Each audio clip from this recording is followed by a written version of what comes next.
शेती मी सेंद्रिय पद्धतीने करतो. तर गव्हाशिवाय काय पिकं घेता? आपल्याकडे आलं असते. अच्छा. आलं काही, आंबा काही, बाजरी, ज्वारी, मूग, उडीद सगळे आपण इंटरक्रॉप करतो. म्हणजे सगळे मिश्र पीक पद्धती करतात. म्हणजे ज्यावेळेस मी आता प्रत्येक वेळेस सांगत असतो की आपण प्रत्येक माणसाने, ईश्वराने प्रत्येक माणसाला वेगवेगळे ही दिलेले, बुद्धी दिलेली, म्हणजे सगळ्याचे सारखे नाही.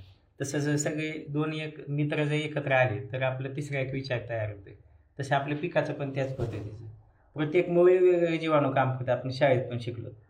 तर तसं जर समजा मुख्य पिकासोबत जर हे दुसरी पिके जर घेतली तर त्याचे गुण त्याच्यात येतात मुख्य पिकात, आणि त्याची चव बदलती आणि आरोग्य आपलं चांगलं राहते ते खाल्ल्याच्या नंतर. आणि बऱ्याचशा ग्राहकाचा, आपल्या पाहुण्यांचा फीडबॅक आहे, म्हणजे अनुभव सांगत. म्हणजे पाहुणे कशामुळे की पहिली वानवळा पद्धत होती की कुणी आलं तर आपल्याकडं त्या पाहुण्याकडे जे वाण नाही तर त्याला ते आपल्याकडे वाण द्यायचा, म्हणजे वानवळा. ते आता वानवळा पद्धत बंद झाली. आता तसे आपण जे काय आपण ग्राहकाला हे देतो, धान्य देतो, त्याला आम्ही ग्राहक न मानता पाहुणे म्हणतो.